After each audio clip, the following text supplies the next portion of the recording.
Fue traicionada por la familia que creó. ¿Puedes imaginar el dolor de ser abandonada en la vejez después de dedicar tu vida entera a un hogar que no era tuyo? En Guanajuato, doña Elena, una humilde y septuagenaria sirvienta con un corazón más grande que la hacienda Los Pinos, descubrió la cara más cruel de la ingratitud. Ella entregó su amor, su fe y su esfuerzo a la familia Montemayor, pero fue recompensada con desprecio y una deuda de salarios. El golpe más bajo, huyeron dejando atrás a su propio hijo, el pequeño y enfermo Mateo, como un estorbo, un gasto indeseado. ¡Qué barbaridad!, dijeron. Si se muere, que no nos cueste ni un quinto. Pero lo que la ambición y la arrogancia no sabían es que las manos callosas de doña Elena guardaban un secreto de décadas, un poder que transformaría a la viejita despreciada en la única dueña de todas las tierras que ellos tanto amaban. Dios ve todo. Y la justicia está llegando para cobrar el precio de la maldad. En la imponente pero gélida hacienda Los Pinos, a las afueras de la histórica ciudad de Guanajuato, la mañana llegaba no con la promesa de un nuevo día, sino con el peso de una gran injusticia. La niebla aún envolvía los vastos campos de agave, pero el aire dentro del viejo caserón era helado, denso con el miedo silencioso de un chiquillo. En el centro del drama estaba doña Elena, una mujer de 70 años cuya vida había sido dedicada a servir a los Montemayor y que ahora observaba la ingratitud materializarse ante sus ojos en un acto de abandono cruel y calculado. Sus manos, callosas de tanto amasar tortillas y fregar el piso de mármol de aquella casa, temblaban levemente, pero su mirada, enmarcada por profundas arrugas, mantenía una dignidad inquebrantable. El pequeño Mateo, de apenas 8 años, yacía en una cama demasiado grande, su cuerpo flaco tiritando bajo pesadas mantas, la piel pálida casi transparente contra las sábanas de seda. Sufría una condición médica crónica, una enfermedad que exigía cuidados constantes y, más recientemente, un tratamiento urgentísimo y carísimo en un hospital especializado. Doña Elena, la única presencia constante y amorosa en su vida, intentaba calmarlo, pasándole la mano suavemente por su frente febril. Le hablaba en voz baja, casi en un susurro, palabras de consuelo mezcladas con oraciones a la Virgen de Guadalupe, que sonreía suavemente desde una pequeña imagen sobre el buró. La escena fue interrumpida con la llegada del patriarca, don Ricardo Montemayor, impecablemente vestido en lino blanco, exudando la arrogancia de los que solo valoran lo que el dinero puede comprar. Su mirada fría barrió la habitación, no demostrando ni una pizca de preocupación por el hijo enfermo, sino solo una irritación mal disimulada.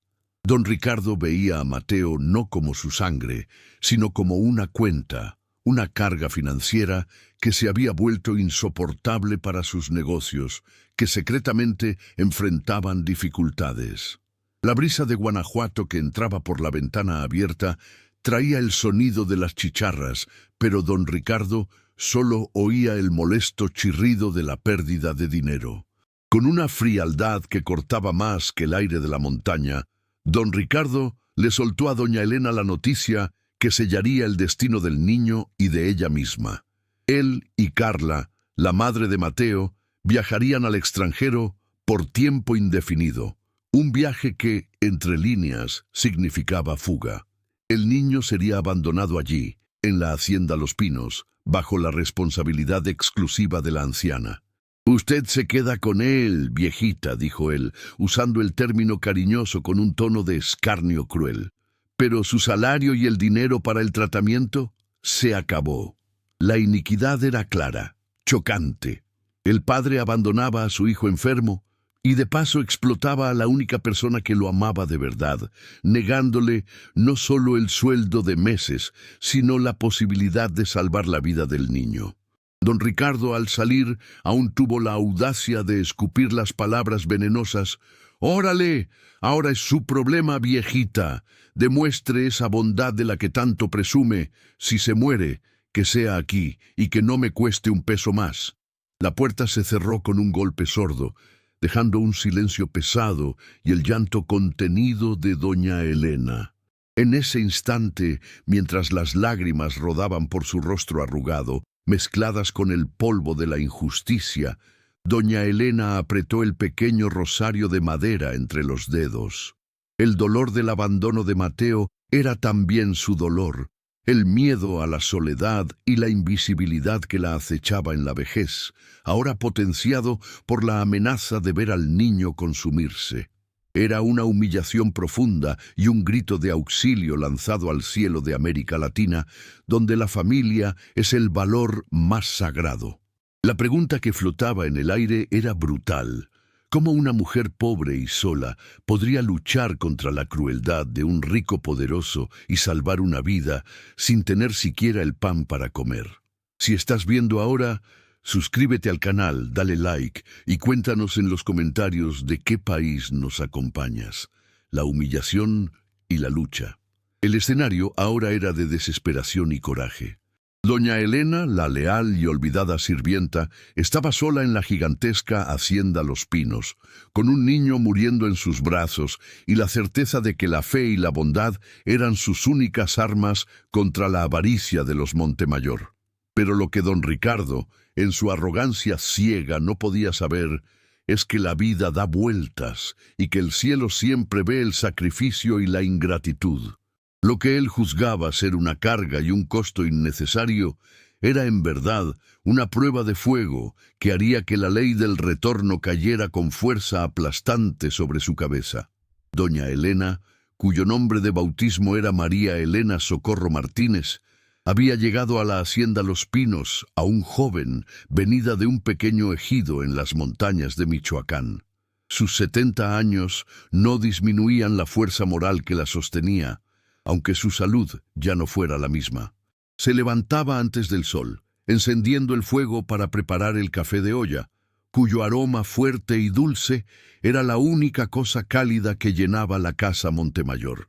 Su rutina era un ritual de amor al prójimo, cuidar el pequeño altar con la imagen de San Judas Tadeo, limpiar, cocinar y sobre todo velar por los hijos de la familia, a quienes amaba como si fueran suyos.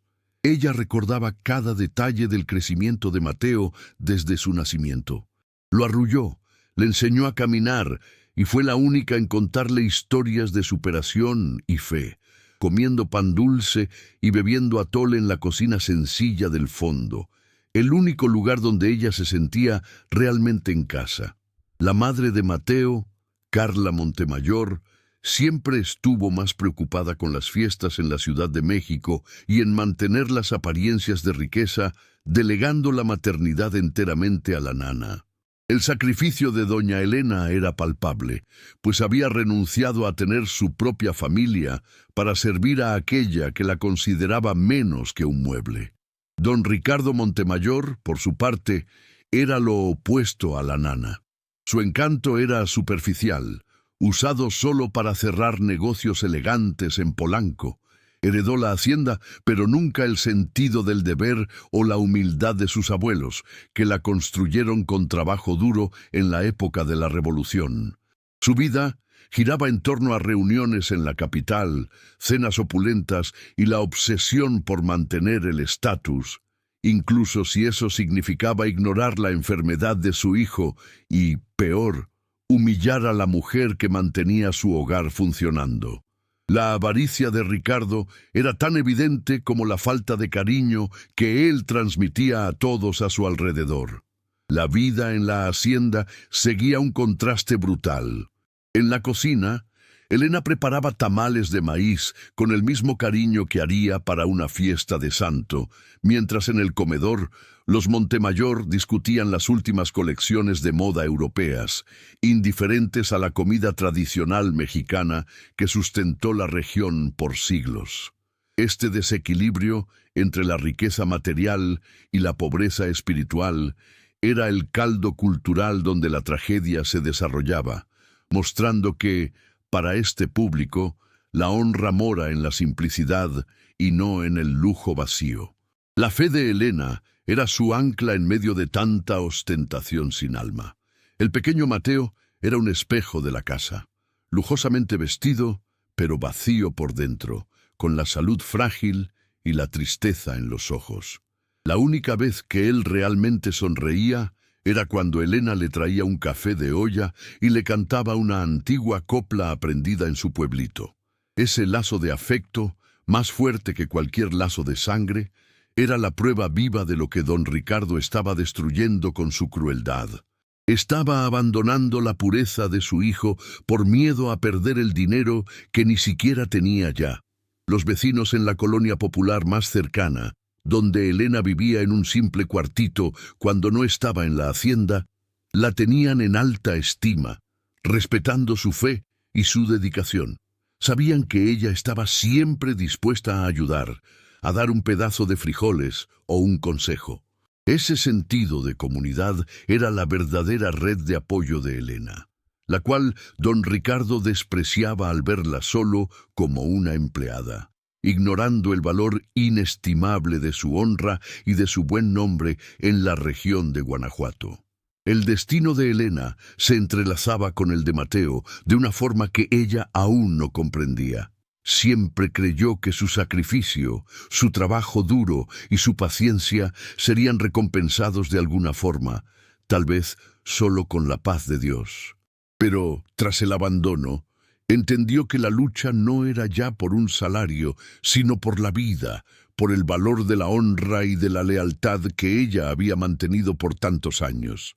La injusticia era tan grande que clamaba por una respuesta que fuera más allá del perdón. La imagen de don Ricardo partiendo en su auto de lujo, sin siquiera mirar hacia atrás, quedó grabada en la memoria de Elena. «Ay, Dios mío», pensó ella, observando el polvo asentarse en la carretera. «¿Qué clase de padre hace esto? ¿Qué clase de corazón es este que cambia el amor de un hijo por el miedo a la quiebra?»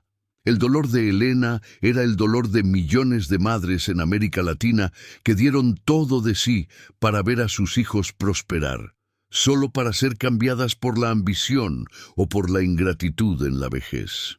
Los pocos enseres de Elena, guardados en una vieja maleta antigua debajo de su cama en la casa del fondo, consistían en poca ropa, un rebozo que su madre le había dado y el rosario que ella apretaba.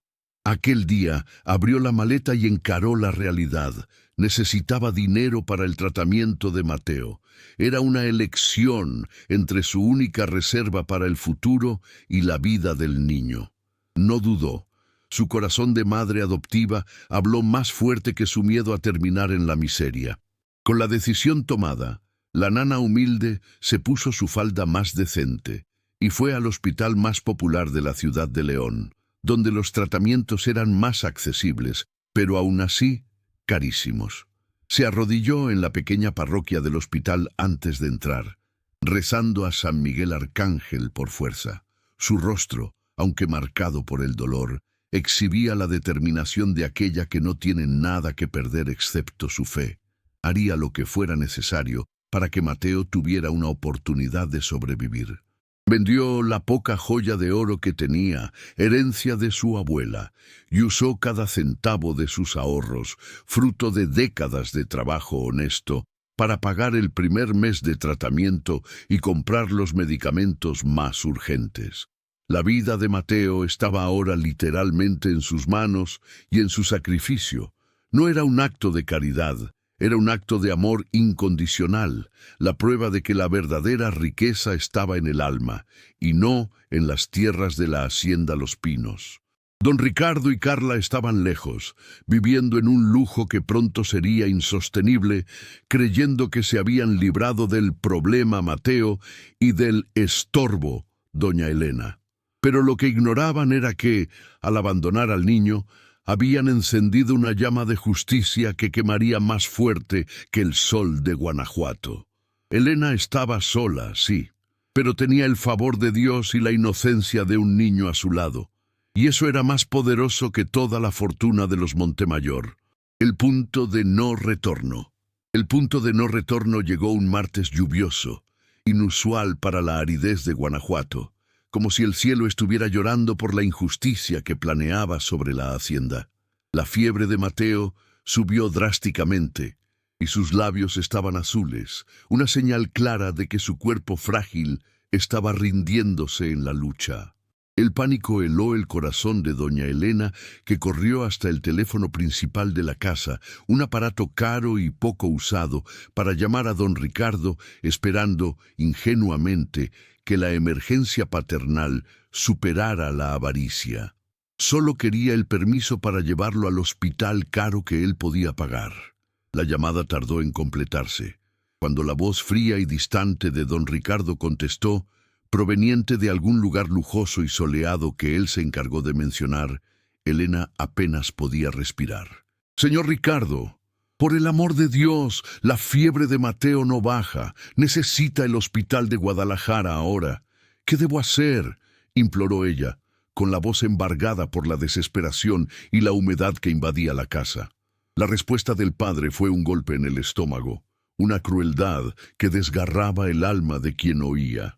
«¡Qué barbaridad, Elena! No me moleste con gastos.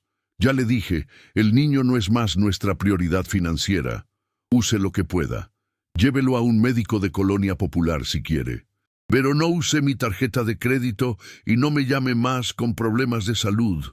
Estamos en una reunión muy importante», respondió él con impaciencia, antes de colgar con un ruido seco. El sonido de la línea muda era el sonido del abandono, del corazón de un padre que se cerraba para su hijo. Elena se tambaleó hacia atrás, sintiendo el peso de la traición y de la responsabilidad aplastarla. En ese momento, toda la lealtad y sacrificio de años se transformaron en un dolor punzante, mezclado con la rabia justa. La ingratitud de los Montemayor no era ya solo una ofensa personal. Era una sentencia de muerte para Mateo. Elena miró el rosario en sus manos y la imagen de la Virgen. No había más tiempo para esperar un milagro financiero. Necesitaba actuar con lo que tenía. Su fe y sus pocas economías escondidas en el forro de su vieja maleta antigua de cuero, que estaba debajo de la cama en la casa de adobe del fondo. La anciana tomó al niño en sus brazos, cubriéndolo con su rebozo de lana, y salió bajo la lluvia cortante. No tenía coche. Tuvo que caminar hasta la carretera principal y esperar un camión, autobús, abarrotado que la llevara a la ciudad de León. Cada paso era una oración. Cada gota de lluvia era una lágrima silenciosa. La escena de Elena, la rica nana de una de las familias más poderosas de la región, siendo forzada a mendigar un aventón para salvar la vida de un Montemayor, era un cuadro de humillación y sacrificio. En el autobús, apretada entre trabajadores volviendo de la milpa y vendedores ambulantes yendo al tianguis, Elena abrazaba a Mateo con todas sus fuerzas. Sentía el juicio silencioso de las personas que la veían. Una anciana humilde, con un niño pálido. Pero no le importaba. Su prioridad era el pulso débil del niño. Era allí, en la simplicidad del transporte colectivo, en el olor a tierra mojada y frijoles, donde se encontraba la verdadera humanidad, en contraste con el vacío de la lujosa hacienda que acababa de dejar. Al llegar al hospital popular, depositó al niño en los brazos de la primera enfermera que vio, antes de desmayarse de agotamiento, fiebre y deshidratación. El médico, un hombre bondadoso y cansado, hizo el triage y explicó la gravedad. «Doña Elena, tiene neumonía aguda. El tratamiento es caro y urgente. Si el señor Montemayor no paga, tendremos que transferirlo al ala pública, donde la posibilidad es menor». Era la ratificación de la injusticia. La vida de Mateo era regida por el saldo bancario de un padre que escogió el lujo en detrimento de la vida. Cuando despertó, Elena estaba en una camilla improvisada, y Mateo, conectado a tubos, parecía aún más frágil. Apretó su medalla de santo e hizo la promesa más solemne de su vida. «Por el amor de Dios, te voy a salvar, mi ángel. Incluso si necesito dar el último centavo de mi salario, vas a vivir. Sabía que estaba firmando su propia sentencia de miseria, pero la vida de Mateo valía más que toda la fortuna que ella jamás podría soñar con tener. El abandono estaba completo. Esta traición no era solo el abandono del hijo, sino la traición de los valores más sagrados de México y de América Latina, la honra a la familia y el respeto a la madrecita que todo sacrificó. Doña Elena sentía en la piel el miedo de millones de ancianas, el miedo a la ingratitud de los hijos y a la soledad en la vejez. Ella era la personificación de la madre que se desdobla y es descartada como un objeto viejo. Pero la anciana no se rendiría. Haría de su dolor la fuerza para la batalla. El sacrificio y la humillación. Pasó la primera noche en el hospital sentada en una silla dura, rezando el rosario y vigilando la respiración lenta de Mateo. Recordaba a don Ricardo diciendo, si se muere, que sea aquí. El veneno de esas palabras le daba energía, una rabia santa. La fe de Elena era inquebrantable. Sabía que Dios no permitiría que tanta maldad saliera impune. La ley del retorno, el karma, como dice el dicho, estaba siendo activado en aquel mismo corredor frío de hospital. A partir de aquel día, Elena comenzó a vender sus pocos enseres de valor, desde su antiguo rebozo bordado hasta los pequeños electrodomésticos que había ganado en décadas de trabajo. Transformaba cada objeto en una inyección, en un día más de tratamiento para Mateo. El dinero que debería ser para su jubilación, para su sustento en la vejez, se esfumaba rápidamente, pero la sonrisa débil de Mateo, cuando ella lo alimentaba con un poco de atole que traía de fuera, era su única recompensa. El desencadenamiento de la injusticia estaba completo. El villano huyó, el inocente sufría y la heroína humilde sacrificaba todo. Pero, como dice el dicho, la vida da vueltas y Dios nunca duerme. El sufrimiento de doña Elena era el cimiento de una venganza justa y moral que cambiaría para siempre la vida de todos en la región de Guanajuato. La vieja nana, ahora en la miseria, se preparaba para enfrentar a los poderosos Montemayor, sin saber que la llave para la victoria estaba escondida en un objeto que ella pretendía vender. Los días se transformaron en semanas de pura agonía. Doña Elena vivía prácticamente en el hospital, durmiendo en una silla o en la capilla, alimentándose de forma frugal con lo poco que compraba en el mercado municipal cercano. Un trozo de pan dulce en el desayuno y un poco de tortilla con frijoles en el almuerzo y la cena. Su apariencia simple y humilde, siempre impecable a pesar de la pobreza, ahora estaba marcada por el agotamiento. Sus ojos, antes llenos de una luz maternal, cargaban el peso de la soledad, del abandono y del miedo a fallar con el único ser que la amaba incondicionalmente en aquel mundo. Se sentía socialmente invisible. La caída emocional era profunda y silenciosa. En una tarde fría, mientras Mateo dormía, Elena fue hasta el pequeño altar de la capilla del hospital. Allí se arrodilló y lloró de forma convulsiva. No era un llanto de debilidad, sino de catarsis, de quien procesa un dolor abrumador. ¿Por qué, Dios mío? Siempre serví con honra, siempre velé por ellos. ¿Por qué tanta ingratitud? Sollozaba ella, apretando la imagen de la Virgen de Guadalupe. Aquel momento de desahogo era esencial. Una sesión de terapia íntima donde se sentía validada en su dolor, sabiendo que el cielo atestiguaba su sacrificio. El dinero se agotaba a una velocidad alarmante. Cada cuenta médica era un martillo golpeando su esperanza.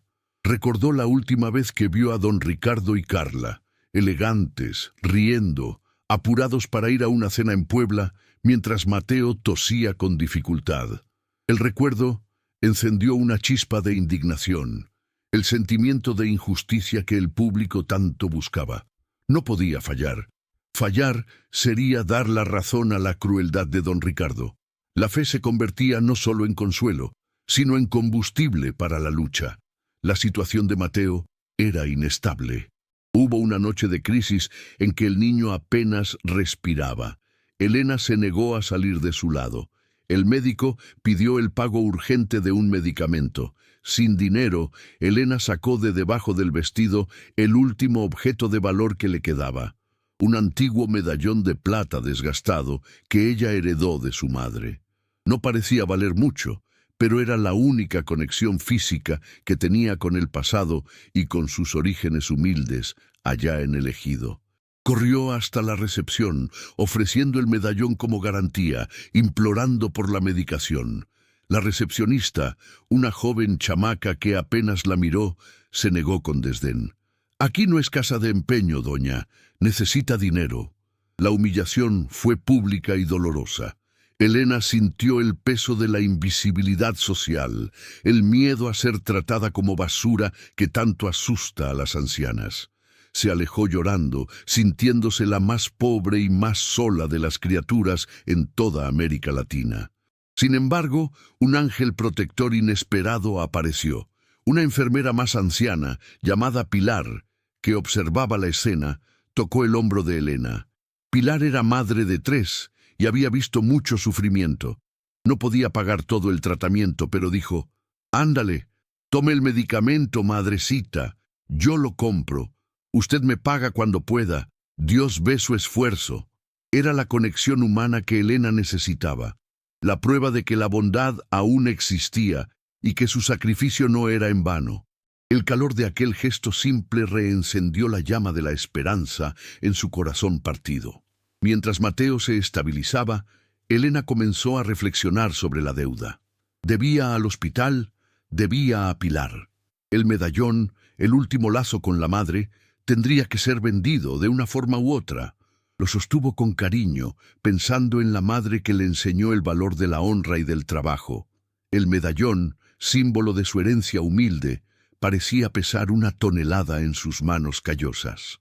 ¿Qué hacer? Vender el último símbolo de su pasado por la supervivencia en el presente era la última etapa de su caída. Volvió al cuartito de la hacienda, que parecía un sepulcro de tan frío y vacío, solo para buscar la poca ropa limpia. El lujo de la sala principal, los cuadros carísimos, las alfombras persas, todo parecía burlarse de su miseria. «¿De qué sirve tanta riqueza si no hay amor?», pensó ella, cerrando los ojos. El altar familiar que ella mantenía en la cocina estaba apagado, sin flores, reflejando la desesperación de su alma. Don Ricardo y Carla, mientras tanto, enviaban mensajes de voz esporádicos y vagos, preguntando si Mateo ya estaba mejor. No por preocupación, sino por miedo a tener que lidiar con un entierro y más gastos. Estaban en Cartagena, fingiendo una felicidad que no tenían. La crueldad de ellos era la antítesis del valor latinoamericano de la familia. Eran la personificación de la ingratitud. La soledad de doña Elena era casi física. Sentía la falta del murmullo de la cocina, el olor a mole que solía hacer para la Navidad. Ahora solo había silencio y el peso de su responsabilidad. Su miedo principal, el abandono familiar, se había concretado, pero el abandono de ellos le había dado la misión de salvar a Mateo. El dolor era inmenso, pero la misión era más importante que el dolor. Recordó las palabras de su madre, que trabajó en los campos que hoy eran la hacienda. «Quien siembra amor, hija mía, cosecha la justicia de Dios». Esa frase se convirtió en un mantra para Elena. No entendía cómo vendría la justicia, pero sabía que tenía que continuar. La perseverancia era la virtud de los humildes y de los justos, y ella no decepcionaría a su madre ni a la Virgen de Guadalupe. La anciana tomó el medallón y antes de ir a una casa de empeño en el centro de León, se sentó en el sillón de la cocina. Necesitaba limpiarlo, pulir la plata que estaba oscura. Era un ritual de despedida del último bien material. Mientras lo frotaba con un trapo viejo y húmedo, se sentía vacía, habiendo dado todo de sí. Su llanto era la catarsis que el público anhelaba. La validación de que sus miedos eran reales, pero que el sacrificio sería visto y reconocido. Si esta historia está tocando tu corazón, no olvides suscribirte y activar la campanita para no perderte ninguna historia. El secreto y la revancha. La consecuencia de su bondad era la miseria, pero la consecuencia de la maldad de los Montemayor estaba a punto de manifestarse. Estaban en el auge de su crueldad y Elena en el fondo de su pozo. Pero, en México, el pozo siempre guarda un tesoro para aquellos que mantienen la fe. La vieja nana no lo sabía, pero en aquel medallón de plata que estaba a punto de vender por unas cuantas monedas, reposaba la semilla de su gigantesca y justa revuelta. El medallón, símbolo de su honra y de su sacrificio, era en verdad un portal para la riqueza. Don Ricardo en su ceguera no percibía que, al despreciar a Elena y al niño, había despreciado la propia historia de aquellas tierras y un secreto que estaba a punto de ser revelado. La justicia divina estaba a punto de manifestarse a través de un objeto tan humilde como la propia doña Elena. El destino estaba sellado. El sacrificio de Elena la llevó al borde de la ruina, pero la colocó exactamente en el camino del descubrimiento que iba a darle la vuelta al juego contra los Montemayor de forma definitiva. Estaba a punto de descubrir que su madre, la humilde campesina, había dejado una herencia que valía mucho más que todos los años de trabajo en la hacienda Los Pinos. En el pequeño y sucio cuarto del fondo de la hacienda Los Pinos, donde doña Elena hacía sus preparativos finales antes de ir a vender el medallón, realizó el último acto de cariño con la pieza. Con la ayuda de un palillo de dientes, limpiaba la suciedad acumulada a lo largo de las décadas en el broche, un minúsculo mecanismo que nunca se había abierto. Lo hacía por respeto a la memoria de su madre, la humilde campesina que le dio el objeto. Fue entonces cuando, bajo la presión suave de sus dedos callosos, el medallón se abrió con un clic casi inaudible, revelando un compartimento interno. Dentro no había el mechón de cabello o la foto esperada, sino un trozo de papel fino, amarillento por el tiempo y doblado en 4. Era tan fino que parecía no ser nada, una simple hoja de cebolla. Doña Elena lo tomó con el cuidado de quien trata con algo sagrado. La luz tenue de la ventana del cuartito, que daba al fondo de la hacienda, iluminó las letras manuscritas y los sellos oficiales, casi ilegibles, pero que inmediatamente atraparon su atención. Con la curiosidad y el nerviosismo creciendo en el pecho, Elena llevó el papel a la luz. Reconoció el nombre de su madre, Socorro Ramírez, y una mención a una antigua empresa. Era un certificado de depósito de acciones de una minera local que había operado en la región de Guanajuato hacía más de 50 años, en las tierras que hoy pertenecían, en gran parte, a la hacienda. Su madre había recibido esas acciones como pago años antes, cuando la empresa estaba al borde de la quiebra. Elena siempre pensó que el papel era inútil, solo un recuerdo. Al principio sintió una punzada de decepción. El papel parecía no valer nada en aquel momento de urgencia y ella aún necesitaba dinero para pagar a la enfermera Pilar. Lo que don Ricardo Montemayor y sus ancestros, que se apoderaron de aquellas tierras, habían considerado basura, era ahora lo último que Elena tenía además del medallón, pero guardó el documento en el bolsillo del delantal, decidiendo que se lo mostraría a un abogado. Tal vez pudiera valer algunas monedas. Pero lo que la vieja nana no podía saber era que mientras ella luchaba por la vida de Mateo, el mundo de los negocios había cambiado radicalmente.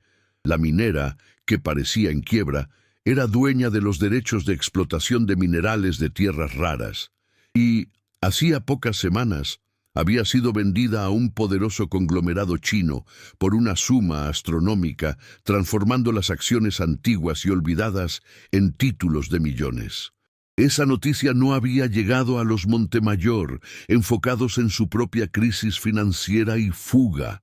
El descubrimiento de ese papel reencendió una chispa de esperanza, una certeza de que Dios había intercedido.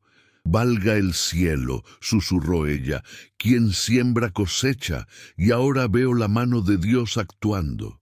El papel no era solo una pista, era la revelación de la riqueza oculta. La herencia de su madre que estaba siendo revelada exactamente en el momento de mayor necesidad. El universo parecía conspirar a favor de la justicia. Con el medallón guardado, ahora como un tesoro, Elena fue al encuentro de un abogado de caridad en León, el doctor Javier, recomendado por Pilar.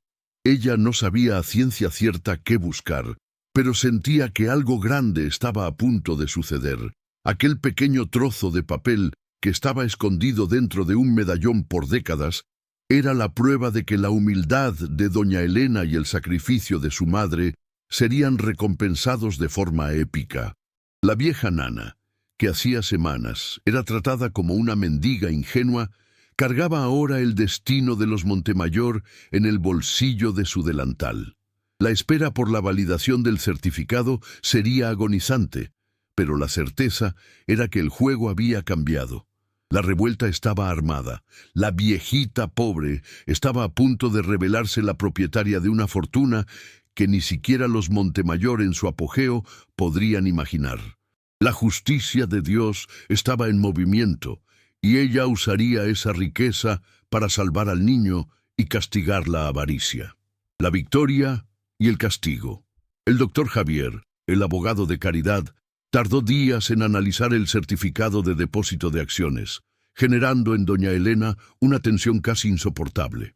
Ella volvía diariamente al hospital, vendiendo artesanía que hacía con sus propias manos para pagar las diarias de Mateo, que, gracias a los cuidados y a los medicamentos comprados por Pilar, presentaba mejoras lentas, pero consistentes. A cada día que pasaba, la desesperación financiera aumentaba, pero la esperanza que el pequeño papel había plantado en su corazón la impedía rendirse. Ella creía que su fe sería recompensada. La escalada de la tensión alcanzó el pico cuando el médico, por exigencia de la administración, amenazó con transferir a Mateo al hospital público, pues la cuenta era insostenible. Doña Elena, sentada al borde de la cama del niño, sintió el mundo desmoronarse.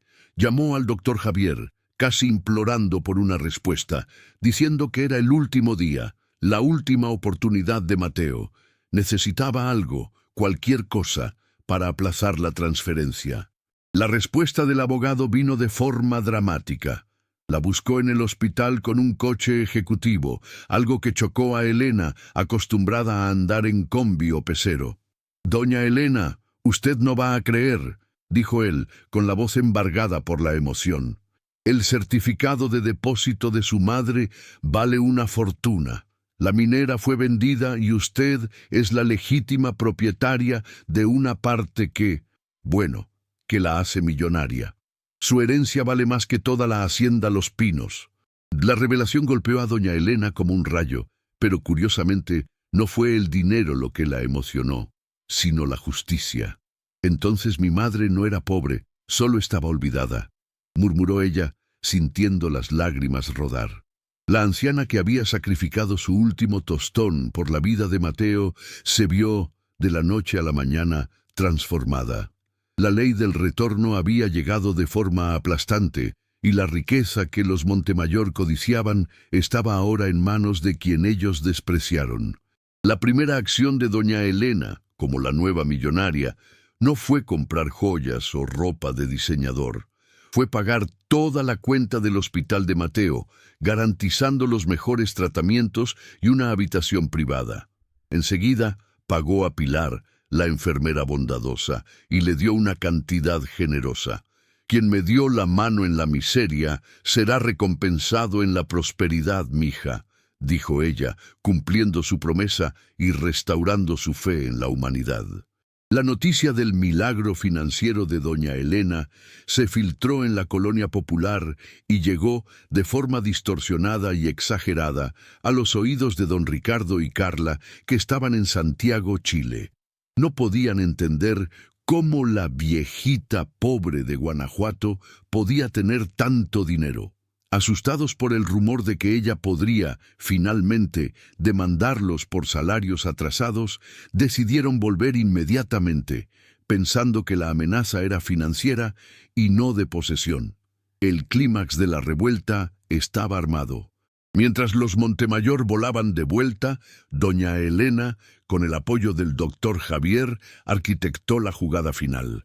No quería solo el dinero, quería la justicia moral. Quería que don Ricardo y Carla sintieran lo que era la pérdida, la humillación y el abandono.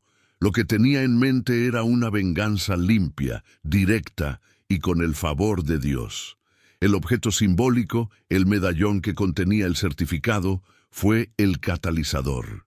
Probaba que el origen de su riqueza venía de las tierras que los Montemayor juzgaban suyas, pero que habían sido, en parte, pagadas a su madre. La fuerza de la tradición y de la honra familiar, tan valoradas por el público, estaba a punto de ser reafirmada sobre la avaricia moderna y sin alma. El doctor Javier envió una citación formal a don Ricardo, exigiendo su presencia en su oficina en Ciudad de México para tratar de asuntos urgentes relacionados con las deudas de la hacienda Los Pinos y salarios debidos. Ricardo, arrogante, se preparó para intimidar a la nana, creyendo que todo se resolvería con un pago irrisorio y algunas amenazas. Estaba a punto de caer en la trampa de su propia soberbia. La revuelta emocional era intensa.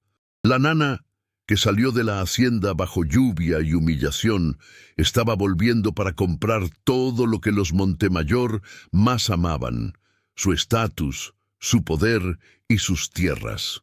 Ya no estaba vendiendo su rebozo, estaba comprando la vida y el futuro del niño que ellos abandonaron. El guión de la tragedia estaba a punto de invertirse de forma épica y satisfactoria. El doctor Javier, que inicialmente veía a Elena como solo un caso más de injusticia, ahora la veía como una figura de redención.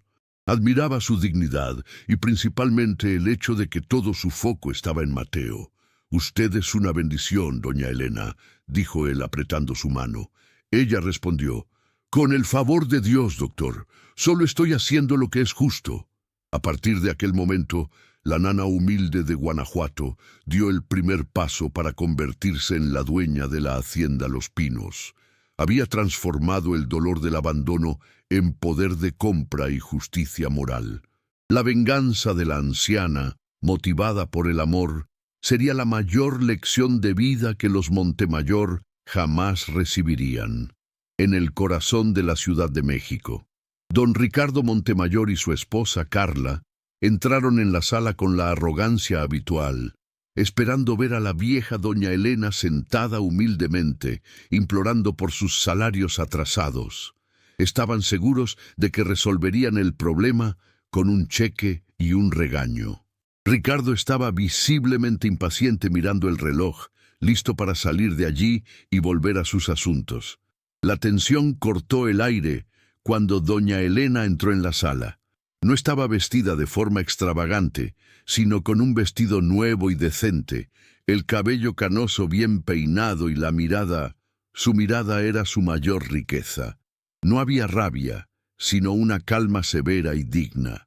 Don Ricardo no pudo mantener su mirada de desprecio y desvió, sintiéndose extrañamente incómodo con la presencia de la mujer que él había tratado como basura.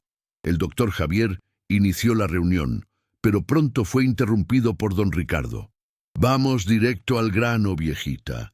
¿Cuánto quiere por su silencio sobre la deuda de salarios? 20,000 pesos, 30, por el amor de Dios, no haga un drama».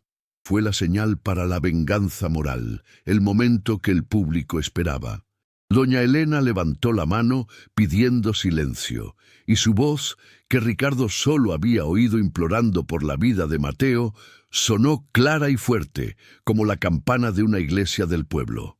«No vine por salario, señor Ricardo», dijo Elena sin elevar la voz, pero con autoridad. «Vine por el abandono, por la crueldad contra su hijo y por su falta de honra». Hizo una pausa dramática. «Y vine por la hacienda Los Pinos». Ricardo y Carla intercambiaron miradas de confusión y escarnio. «¿Qué onda, nana? ¿Se volvió loca? Esas tierras son nuestras, de mi familia por generaciones», vociferó Ricardo, perdiendo la compostura. El doctor Javier entonces deslizó un contrato enorme por la mesa, directamente para don Ricardo. «Señor Montemayor, esta es la escritura de compraventa de la hacienda Los Pinos y de todas sus tierras adyacentes. Mi cliente, doña María Elena Socorro Martínez, adquirió la propiedad por un valor que cubre todas sus deudas y aún le deja una cantidad para sustentarse. El negocio fue concluido hace una hora». El silencio que siguió fue ensordecedor. El rostro de don Ricardo se puso morado y Carla soltó un grito ahogado, llevándose las manos a la boca.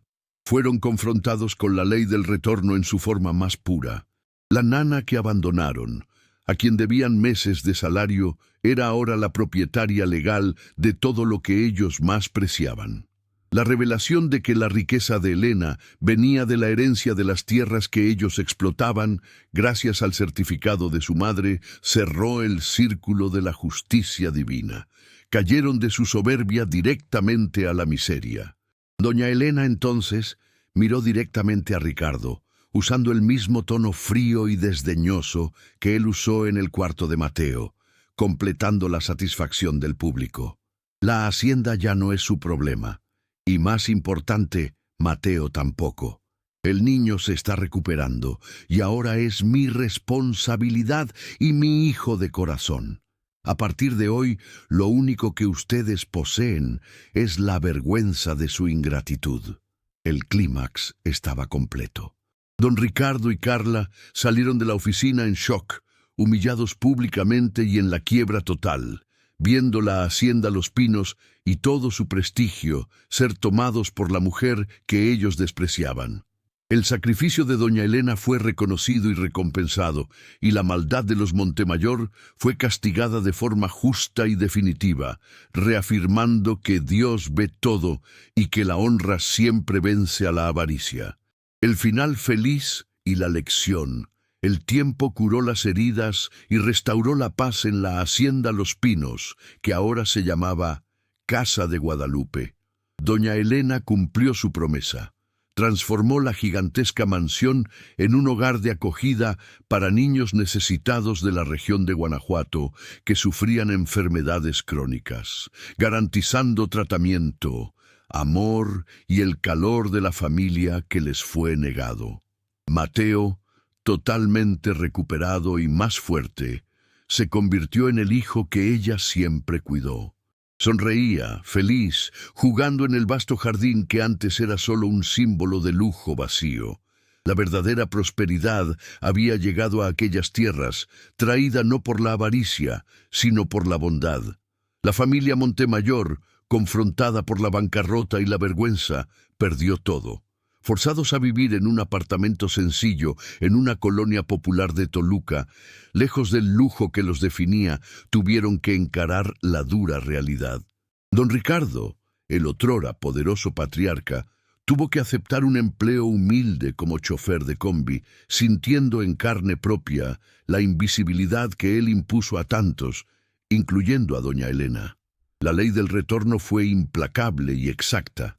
Cosecharon el abandono y la miseria que sembraron.